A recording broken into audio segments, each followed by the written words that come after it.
In the lesson this week in the Bible, John, it says, "And this is the condemnation, that light is come into the world, and men love darkness rather than the light, because their deeds were evil.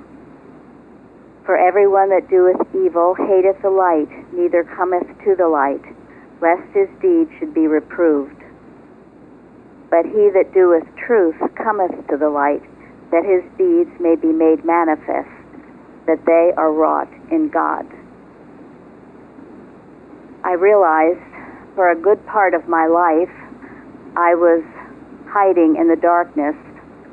I certainly didn't consider myself an evil person, but I knew that there were things about me that weren't right, and certainly I had trouble controlling my thinking.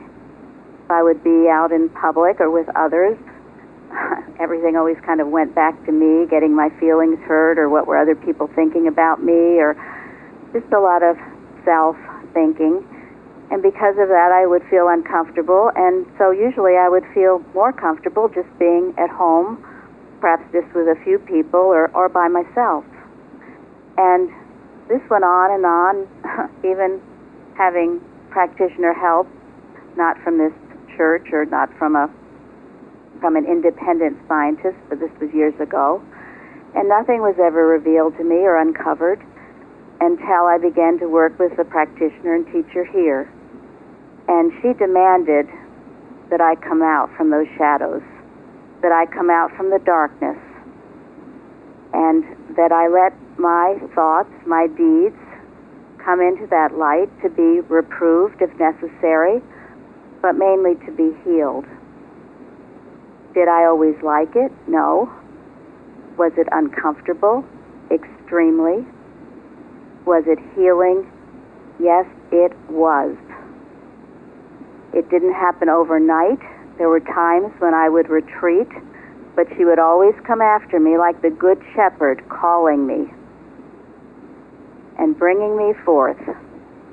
And I will be grateful to the end of my days, because in doing that, this stuff in me that had been hiding and bullying me, that was the bullying part. The arrow would bully me into thinking I didn't want to come into the light and that I was just better off hiding out. That ceased, and I found a freedom and a joy and a peace that I didn't know existed. I was healed of those troublesome thoughts, and I was able to think clearly with God. You read tonight, and I love it, on 329 of Science and Health. Science is a divine demand, not human. Always right, its divine principle never repents, but maintains the claim of truth by quenching error. That was what this practitioner did for me. She did not back down. She stood for principle, and I was, yes, if you will, forced to come into the light to be healed.